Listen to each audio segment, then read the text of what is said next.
s'arrêter. C'est un furet, c'est une furie, dans la forêt sans s'arrêter. Un jeu d'enfant dans le temps, temps éternel, son éternel. Hi, I'm Jessica Berkman. I was born in the United States, but I have some family members living in Istanbul, Turkey. And I would come to visit from time to time, and each time I would become more and more fascinated by Istanbul and the people who live here and the special traditions that they still have. So I decided to make a trip over to Istanbul and discover what really makes Istanbul unique. I'm sitting here with Serif Yenen. He's a specialist on travel in Turkey. Hi, Serif. Hi, Jessica. How are you? Thank you. How about you? Welcome to our beautiful city. It is very beautiful. So you are here for a discovery, Yes. and let's do that together. And although I have been living almost all my life in Istanbul, there is still a lot to discover here, and let's do that. Istanbul has earned a unique place in history as a former capital of three great empires: the Roman, Byzantine, and Ottoman. Although it is not the official capital anymore, today it continues to be a great city in size and influence. It is the largest city in Turkey and at 13 million people, among the largest cities in the world. It is the cultural center of the country and its leader in commerce and industry. Your power's stronger than my will. 99% of the population is Muslim, and yet people have freedom of religion in Turkey. Hunger I can't seem to kill. However, Istanbul has not always been Muslim. Formerly known as Constantinople, Istanbul was the capital of the First Christian Empire.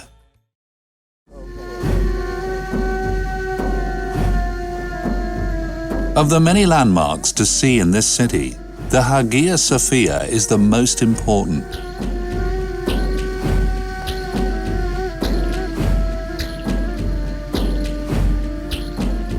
It has dominated the city for nearly 1,500 years. For many centuries, it was probably the largest church in the world.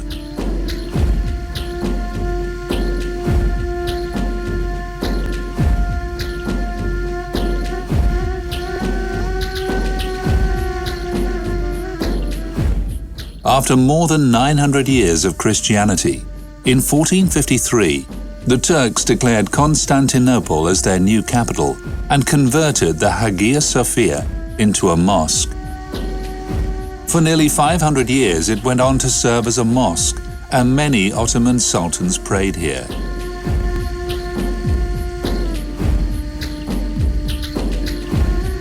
In 1934, the Hagia Sophia was once more converted into a museum open to visitors. Mosaics are a major attraction here. They cover an area of 19,000 square yards, supposedly the largest existing mosaic installation of any edifice in the world.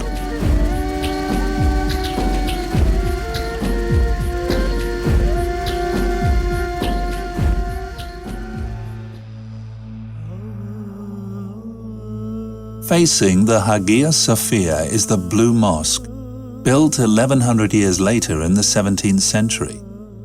It is another masterpiece, combining the Byzantine, Turkish, and traditional Islamic architecture. It is considered the last great mosque of the Ottoman classical period.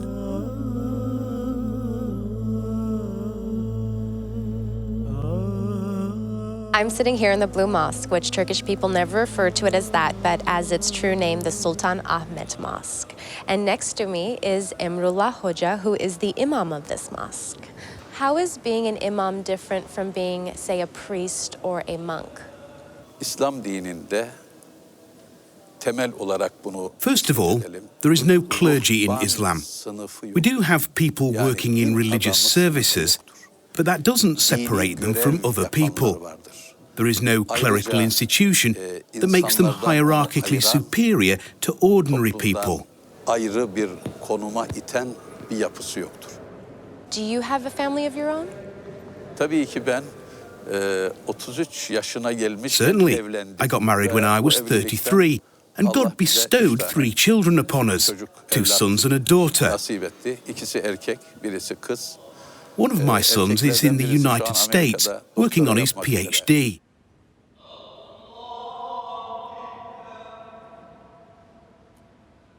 İslam'da bir hanımla Marriage with only one woman is encouraged in Islam. Dolayısıyla evlilik Marriage is an tabii ki order vardır. from God. Allah'ın emridir de. Bir Müslüman inanç sahibi A Muslim olmakla can marry a ilgili, woman Allah of any inancı Abrahamic olan religion. ve Christianity kitap and indirdiğimiz Judaism bizim, have yani sacred Allah books tarafından revealed by indirilmiş God kitaplar too. var. Böyle bir kitabın indirilişiyle oluşan dine mensup, yani So a Hristiyan Muslim can marry a Christian hanımla or a da bir Jew. Müslüman evlenebilir.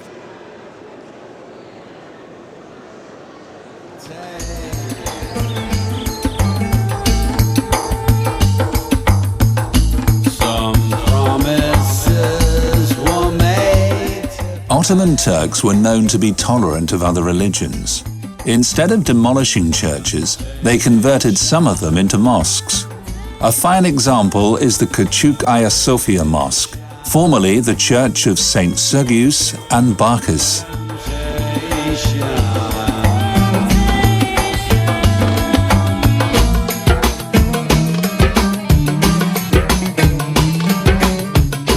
More than a mosque, Süleymaniye is an important historical symbol for Turks, as it unites Sinan, the great architect, and Süleyman the Magnificent, the great ruler.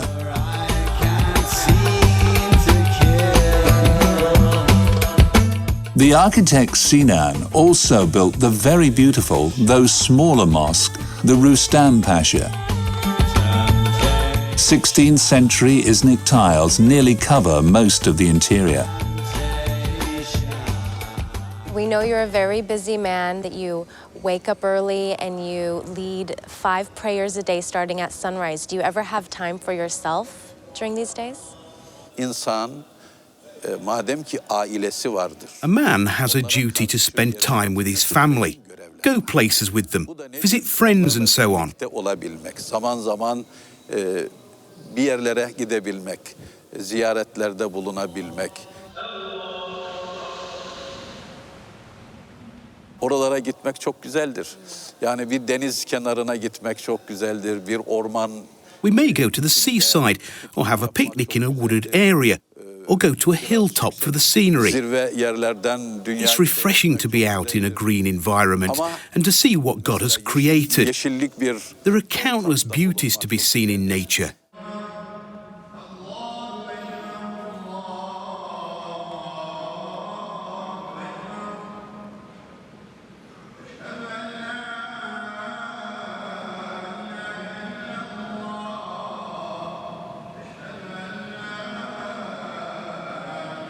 And we hear these call to prayers 5 times a day throughout Istanbul.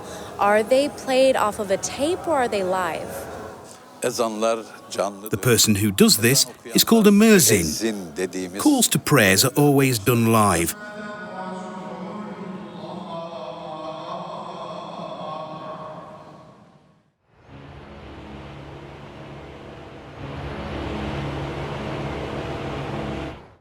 I know some people only have a couple days to spend in Istanbul. For these people, what would you recommend them to see? A unique place to visit is the Topkapı Palace. And there's no other place in the world like the Topkapı Palace. It is so different, it is so large, and it is so interesting, not only with the museum collections, the building itself is like a museum, much worth seeing.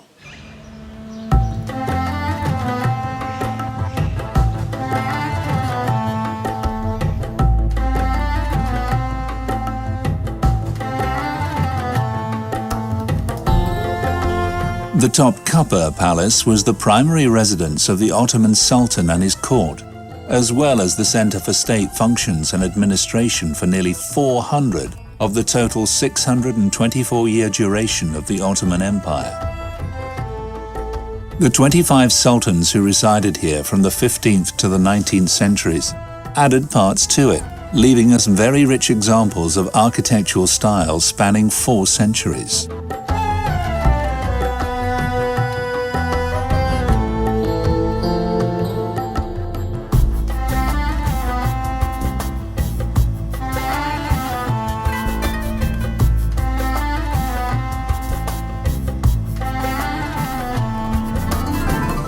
Contrary to popular belief, the harem section of the palace was not a prison full of women kept for the Sultan's pleasure. It was actually dedicated to the royal family.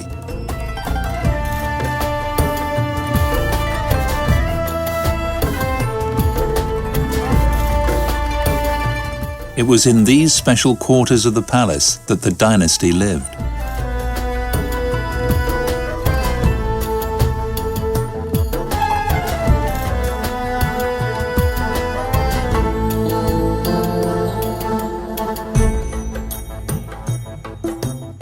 Nomadic Turks, as they settled into life in Anatolia, adopted many cultural features from the Romans. Among these is the Turkish bath or Hamam.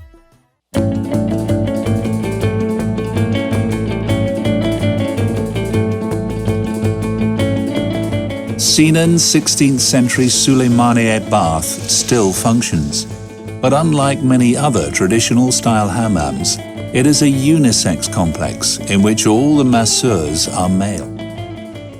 I'm sitting here with Erol, who gave me a very pleasurable and a little painful experience in the hammam, in the Turkish bath, but now I'm feeling very relaxed, and we have the rare opportunity to ask him a couple questions and learn more about him and what it's like to work in a Turkish bath. I'm asking him, did he have to go to any kind of special school for training to work in a hammam?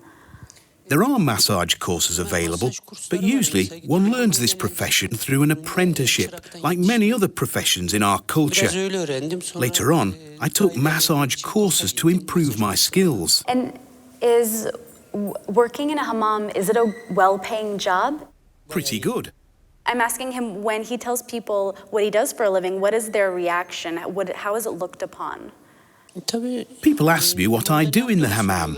When I say massage, they sometimes ask if I work with Turks or foreigners.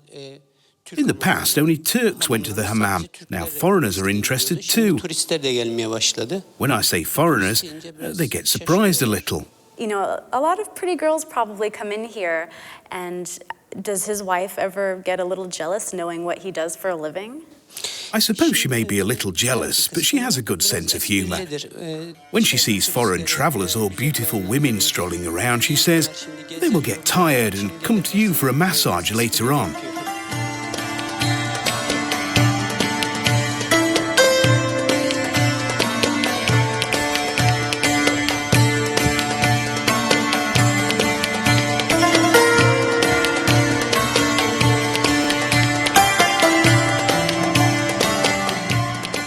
Turkish whirling dervishes are world famous. Is there a place where I could still see them perform? Yes, there are a few places that you can see. Actually, we don't take it like a performance because they don't whirl to entertain people.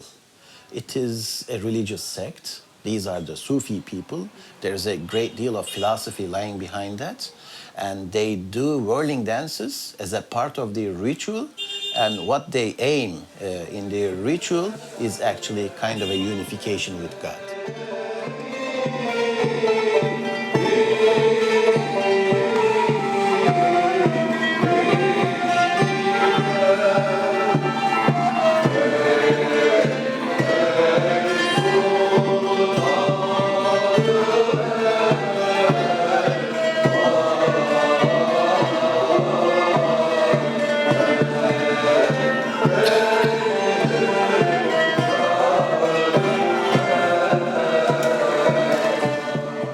When I tell people that my family's from Turkey, one of the first things that they say is, oh, that's where they have the whirling dervish. And I realized I don't really know anything about these people and why they do what they do. So I'm lucky enough to be sitting here with Özgür, who is a whirling dervish. And Is being a dervish, is it like being a monk or a priest? Or do you consider yourself a dancer, a performer? Biz hayatımızı normal We lead ordinary lives just like anyone else. gibi. Semar is an activity for us outside our business, home or school life. Okul hayatımızın dışında bir uğraş, bir meşgale olarak hayatımızdaki yerini alıyor. Üniversiteyi bitirdim. I graduated from the university and work for a private company. Normal arkadaşlarım var. I'm married, İşten have friends and a çıktıktan regular sonra life. Eve gitmeden önce buraya geliyorum. After work, before going home, I practice Semar, just like meditation. Eve gidiyorum. Then I go home. Sema ederken During Semar, we leave aside all worldly thoughts. Problems at work and other stresses disappear for an hour here as we take part in this religious ritual. sadece dini bir ayin gerçekleştiriyoruz. Ve When it's finished, we put on our regular clothes, go home, and continue with our lives. tekrardan devam ediyoruz.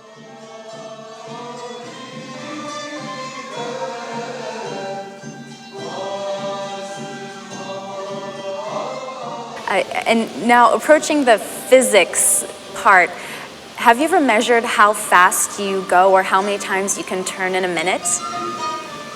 En hızlı olduğu zamanda The maximum number of turns per minute is 60. dönüş olabiliyor. Ama bizim In fact, it's the music that determines our pace. çalan müzik belirler. Özel A bir special instrument, a pair of drums called a kudum, kudüm denir. Bu ana sazdır. Yani is the lead instrument. It sets the rhythm, belirler. and everybody follows it. Herkes eşlik eder.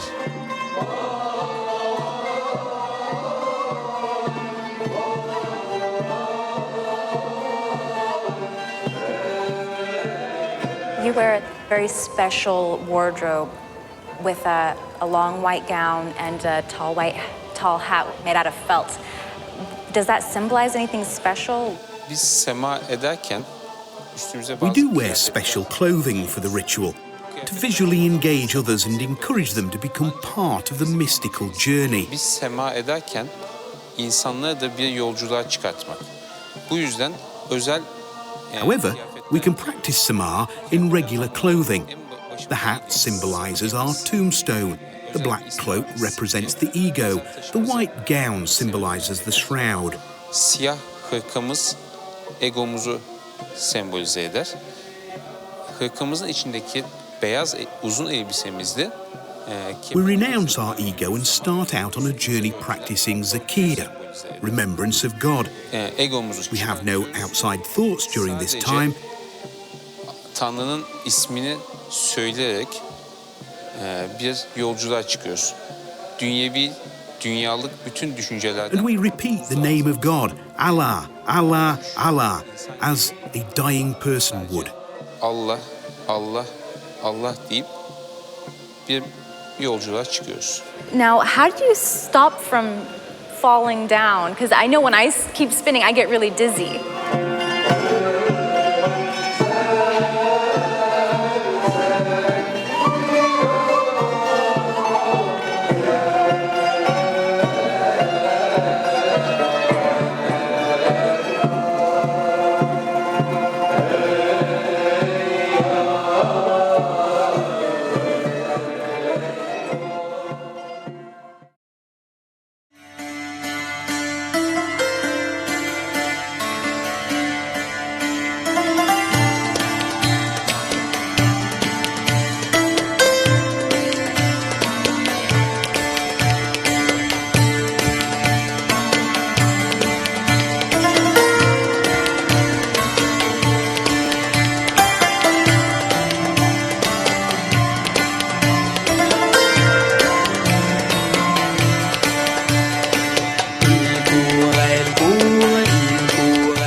One of my favorite parts of traveling, of course, is shopping.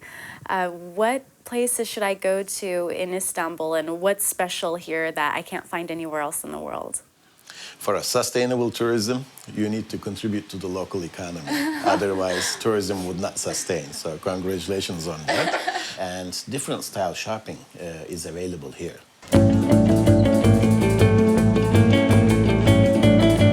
Istanbul is a treasure trove for shoppers, especially if you're interested in local culture and want the opportunity to interact with local people and take part in their customs. Bazaars of Istanbul offer unique goods, crafts, spices, and many other selections. For instance, if you are looking for traditional style shopping, the right address is going to be the Grand Bazaar. As a part of the culture in the Grand Bazaar, there's still kind of haggling, negotiating.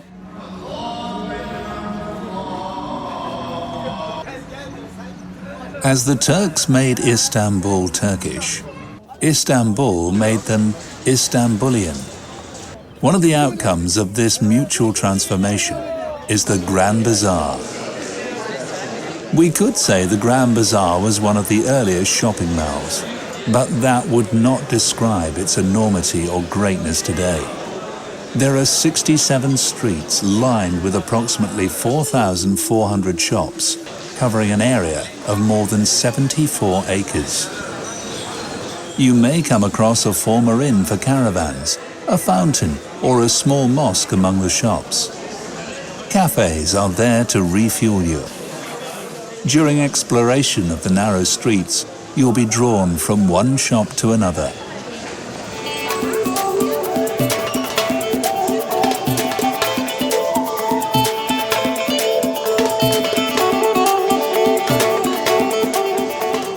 This wedding ring, and I show you. Look, it goes like this. Easy. Yeah, so this is... Thank you so much. Thank you very much. Shops selling the same kind of merchandise tend to be congregated together, as this was the original Ottoman system. Approximately 2,500 shops sell jewelry. This may be the biggest jewelry bazaar in the world. Many others sell rugs, textiles, ceramics, metalwork, leather, antiques, etc. It is customary for every artisan in the bazaar to know just enough of every language to make a sale. Cat hair brushes and real gold leaves, 24-karat gold leaves painted red. And these are all hand-painted and signed. You don't see any Arabic letter. It looks like a design. Yeah. But it's my last design that I created. And the subject is water here.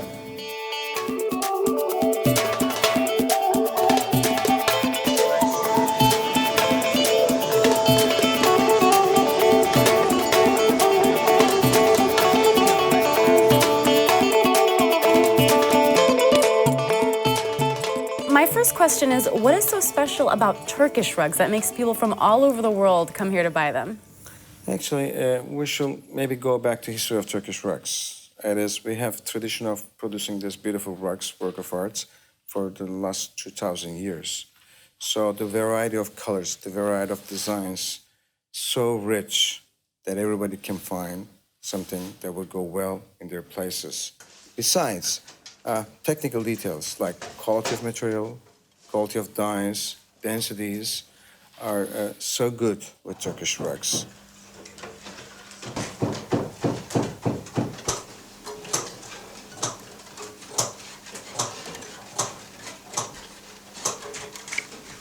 Some Turkish rugs are so high in value. Are they good investments for people to make? Certainly they are. Rugs are like good wines. If they're really well made at the very beginning, like using good materials, good dyes, so they will have higher values over the years. Besides, rugs are a very important part of our culture, Turkish culture. So we use rugs, we look at them not only for items that we use, they are work of art in our house, warm up our places, and they're items that we pass to the next generations. Mm-hmm.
You have been expecting 2 pieces of good news from far away. You will eventually get the news in about 6 or 7 months. There is a sea journey awaiting you. Somebody owes you some money and you think it is impossible to get it back, but it will surely come because the obvious sign is deep down here. Şengül just told me some very exciting things that are to happen in the future for me, and I really hope that they come true.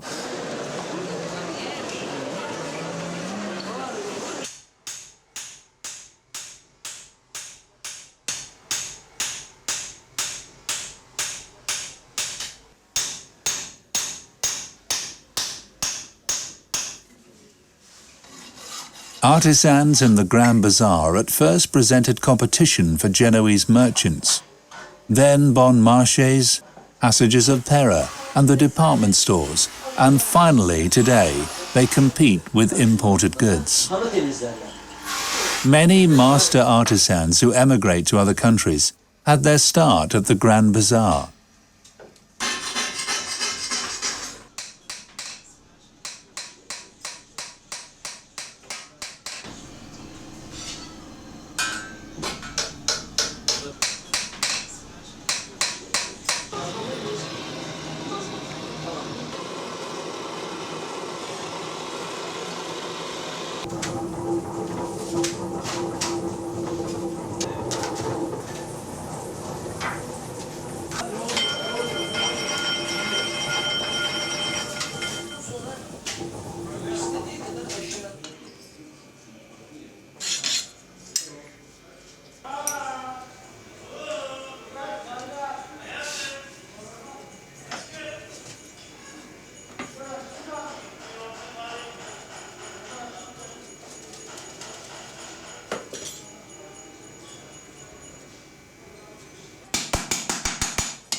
If you are in the market for food, of course, the spice market. It was also named as the Egyptian Bazaar. It goes back to the 17th and 18th centuries.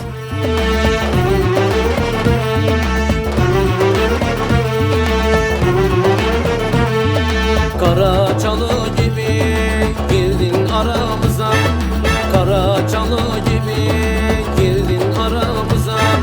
Al kızını koy çuvala, al kızını koy çuvala. Salla salla vur duvara, salla salla vur duvara. Al kızını koy çuvala, al kızını koy çuvala. Salla salla vur duvara, salla salla vur duvara.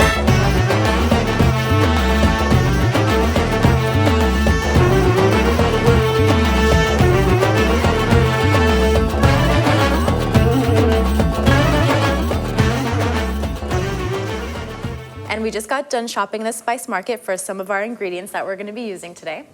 What are we making?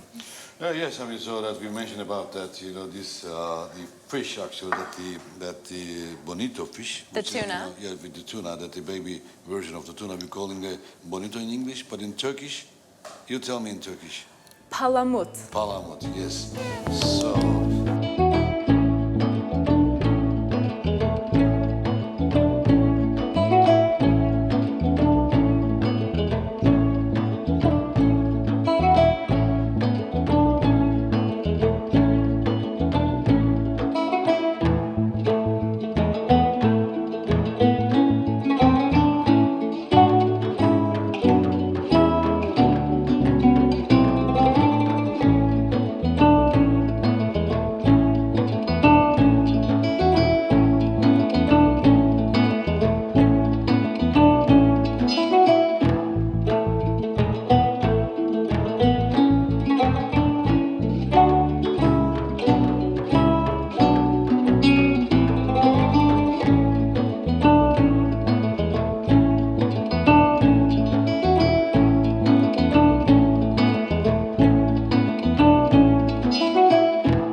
a very good job.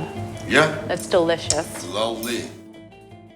Once in a while, I come across these hookah bars. Is that something that really exists in Istanbul? We call it nargile, or water pipe, or hookah.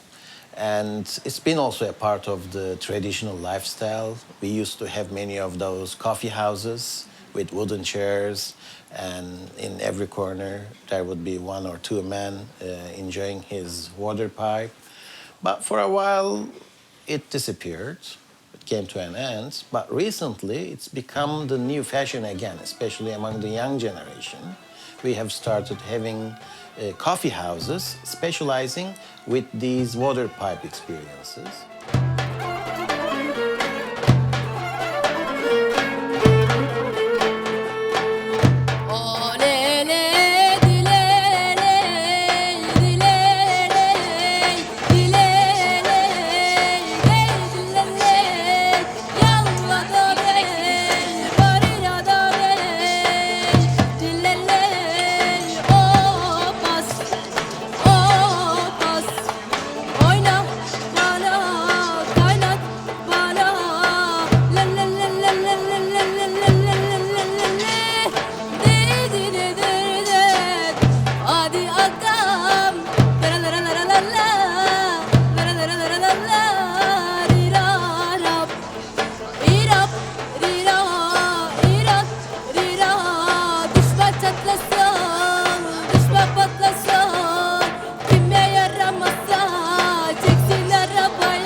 First of all, you need quality ingredients for a good baklava. You can tell good pistachios by their smell.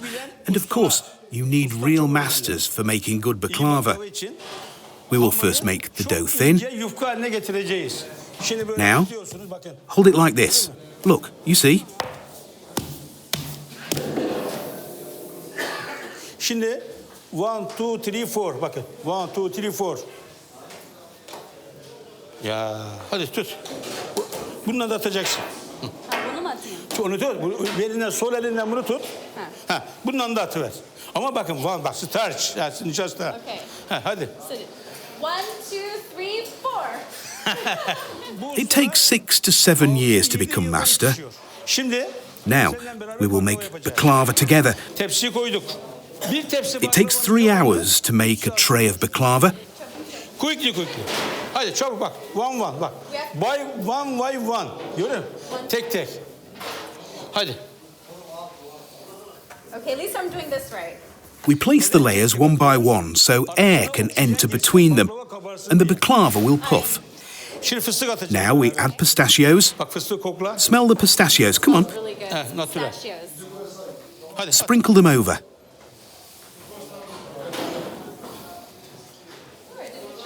Tekrar. Again. Hadi çabuk.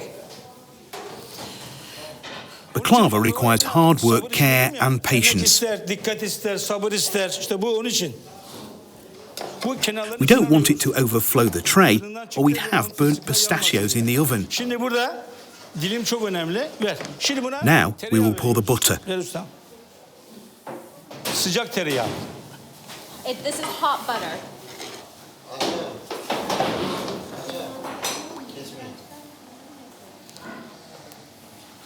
Bak mis gibi kokuyor. Do you get the wonderful smell? Smell bak kokla.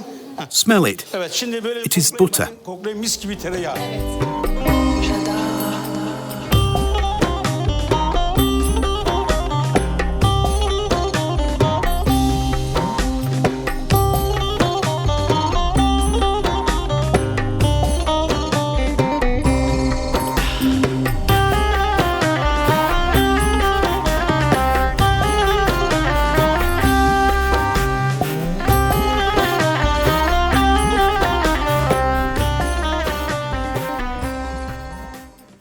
Now let us see the oven. It is out of the oven now. Fıstıklı mı cevizi? Şimdi The top must be a golden colour. İçindeki fıstık yeşil olacak. Kapağı The kaldır. pistachios have to be green in the middle. The pistachio inside must be green. Fırından çıktı. We will add the syrup while it is still hot. Okay? Tamam. We will let it rest for at least 1 hour. Then it will be ready to sell. Hadi bakalım.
Beautiful and traditional aspects of Turkish culture is belly dancing. So in order to learn more, we have come to the very best, sometimes referred to as the queen of the belly dancers, Miss Asena.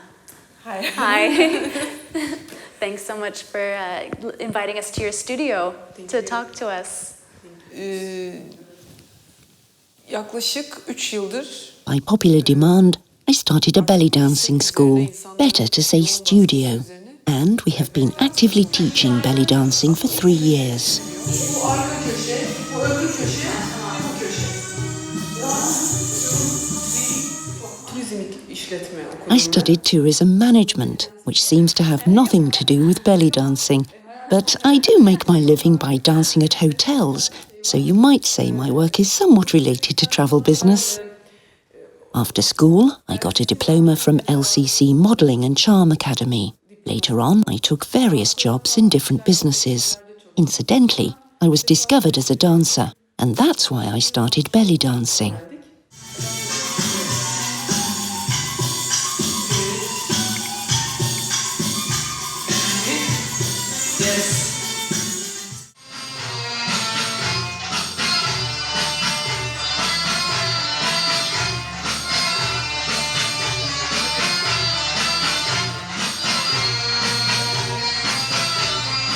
Asena, has there been any positive or negative outcomes from being a belly dancer?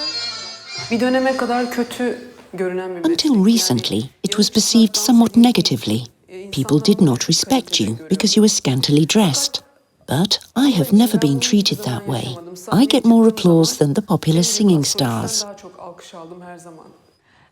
I believe you only get what you give.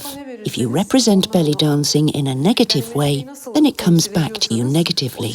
But if you're respectful of it, you'll get a positive response. Pozitifseniz pozitif döner. Çünkü öyle dönmese mesela çok hayatım boyunca I've danced for VIPs, such as Mick Jagger, President Bill Clinton, and many other celebrities. I was invited to Tina Turner's birthday party. I believe it all has to do with your attitude.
Do you know, Jessica, we have a saying, a hungry bear won't dance. Hungry? Yes, a hungry bear won't dance. Likewise, a hungry musician won't play.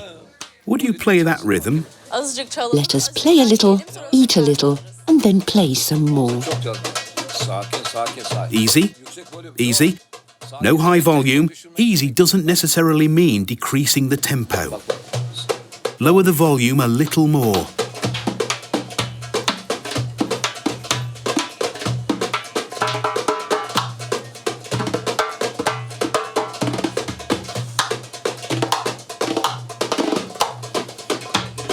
We are playing with 3 distinct techniques. He has one technique, that one has another technique, and I have yet a different technique.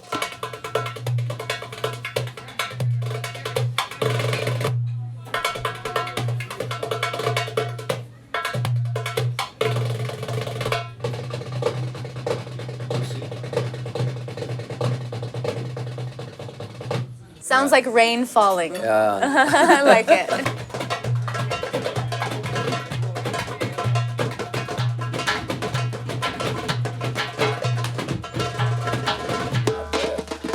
Try to play it in a beat. Yeah. Oh, no, it's not. Just play in 2/4 or 4/4. 1, 2, 1, 2, 1, 2, 1, 2, 3, 4.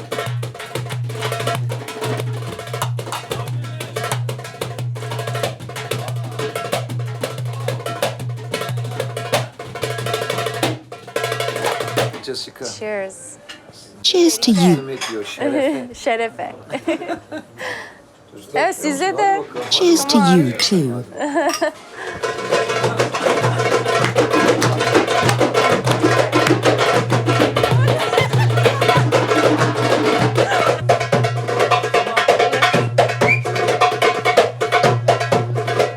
Böyle kolları kaplayasın.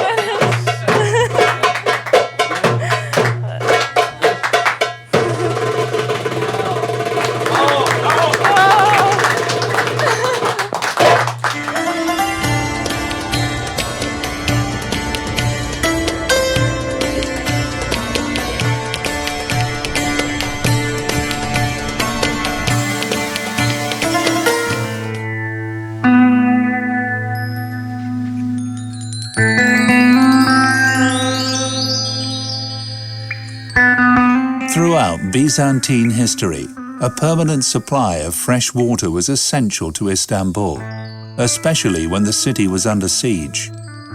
Many underground cisterns were built, and water was brought in by aqueducts and then stored in cisterns. The largest and by far the most ornate of these is the Basilica Cistern.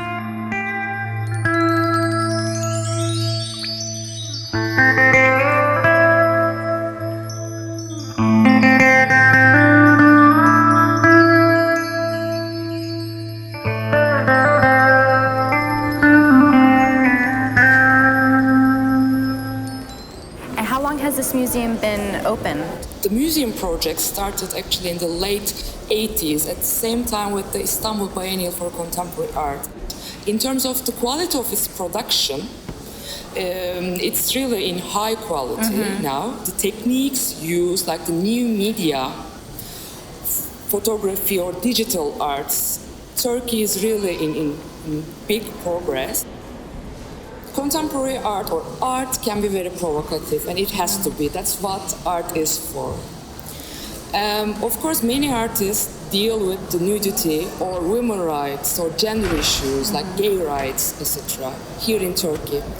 And I can say that when it's visual arts, it's even better tolerated than if it's a movie or if it's a book. Oh, really?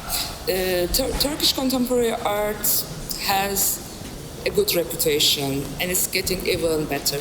More and more we see artists from Turkey participating in the international art biennales, art fairs, in major exhibitions in the big museums in the United States or in Europe or all around the world.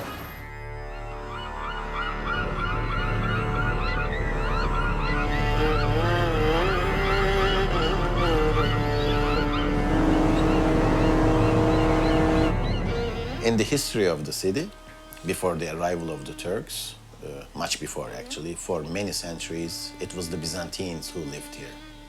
So together with the Byzantines, we have lots of artifacts dating back to those times.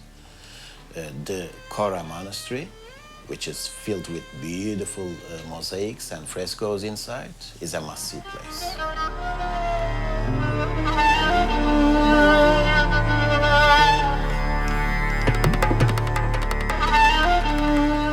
The Chora Museum, formerly the church for a monastery, is among the most important must-see places in the world.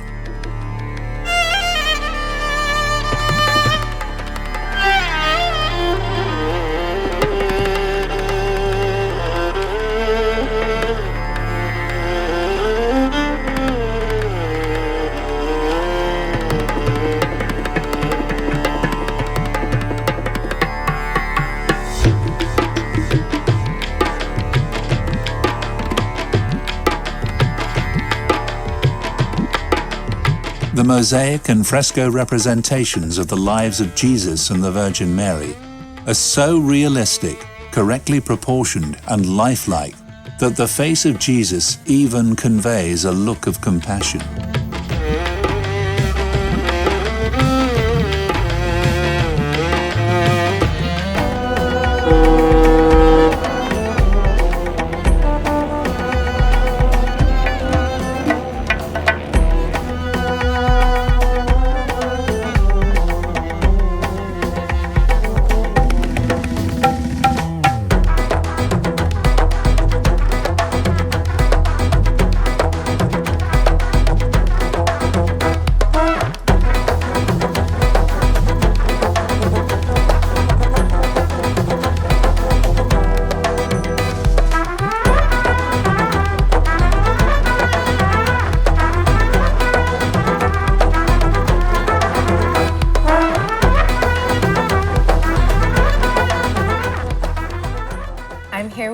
Beautiful Tülin Şahin, who's Turkey's internationally known top model. Turkey's so lucky to have you here. You chose Istanbul as your home base. What made you choose it over all the other cities? Because I looked at it and I said, you know, there's all these corporate magazines which I'm working for all over the world. Like we have all the magazines from Elle to Marie Claire to Bazaar to Vogue. So, and then we have all these international designers. And I said, why not? I mean, I love this city. It's a beautiful, beautiful city. I think I'll travel around the world like 2 times now. There's so little left that I haven't seen. And I said, this is an amazing city. And it's spicy. There's so much. I mean, and it's never the same.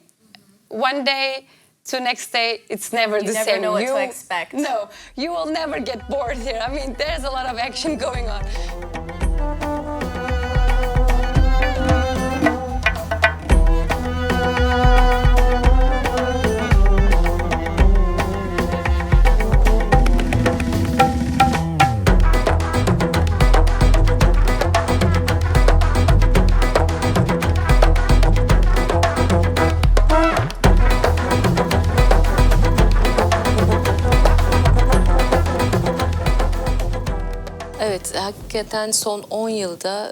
The field of fashion, and especially design, has undergone a great change in Turkey in the past decade. The textile business is my family's tradition. I have been a part of it for 20 years, so I have observed the changes closely. In the past, Turkey was only considered for subcontract manufacturing. We received the patterns from abroad to be put together and sewn in our workshops or factories. Over the last 10 or 15 years, there has been a great turnaround. Design consciousness has come about in Turkey. Consequently, there is serious research and design going on right here.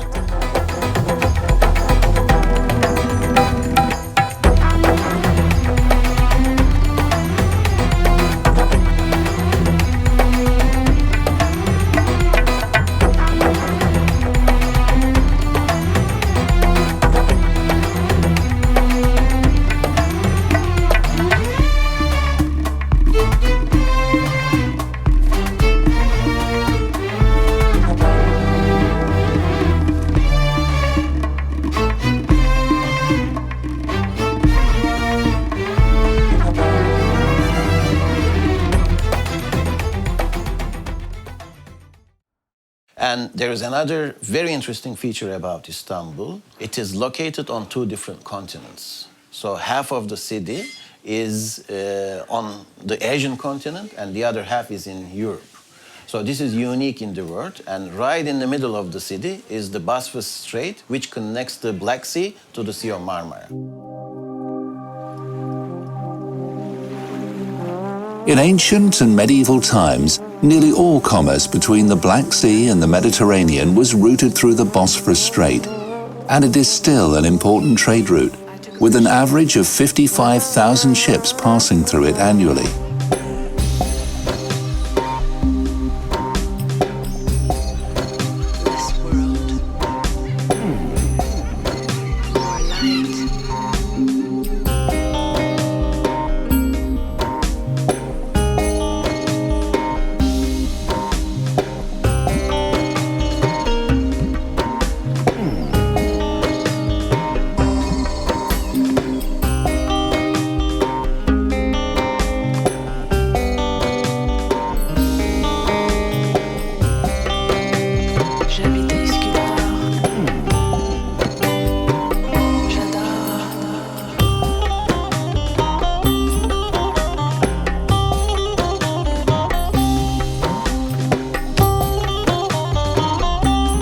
The Bosphorus is also famous for its luxurious yalla residences that are among the most expensive in the world, with prices ranging between $20 and $60 million.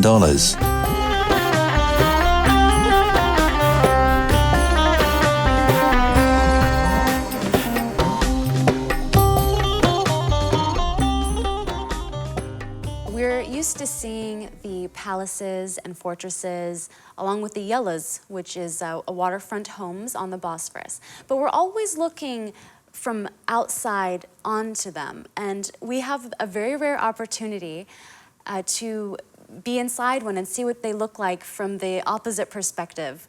And Miss Demet Hanım was so kind to invite us inside and have a little chat with us and tell us more about these beautiful waterfront homes and what kind of life she leads. Do you actually live in here? Yes, I am living with my family. We are living here more than 12 years. Wow, and do you have children? Yes, I have 3 children. And as you can see, everything is just impeccable, and I'm assuming these things are antiques. Yes. How do you stop the kids from breaking everything in here? Actually, now they are older. And what exactly made you want to live in one of these yallas on the Bosphorus, besides the amazing view? I see. Because I was brought up in Yalı, not this one, but the other one in Beylerbeyi. My parents were living there. So I used to live in Yalı. And when I got married, we would like to live in Yalı as well with my husband. Tradition. Yes, yes. And then we bought this yalı around 12 years ago. So this belonged to the Serif Mustafa Pasha family. So it's a very traditional old house. And was it like this when you got it? I mean, was everything already here, or did you decorate? No, we decorated with our decorator. And but generally the building was more or less the same. Being in such a rare yalla, there's only about 600 in Istanbul. It seems you might attract some important people or some influential people in Turkey. Have you entertained any guests like that here, or had any events? Yes, actually, we have many international celebrities. Oprah Winfrey, You're kidding. Colin Powell, Madeleine Albright, some princesses, Princess Ira von Fürstenberg, Princess Michael of Kent, some designers like Roberta Cavalli. Oh my gosh, my favorite. Diane von Fürstenberg, Elita Oh, she's my favorite. Yes, we have many celebrities. And were they? Did you host them in this room or a in separate this room, area? and we have downstairs a dining room in there, and generally in this room actually. So very interesting friends that you have. Yes, They yes, make yes. life very exciting for you.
Kara diken gibi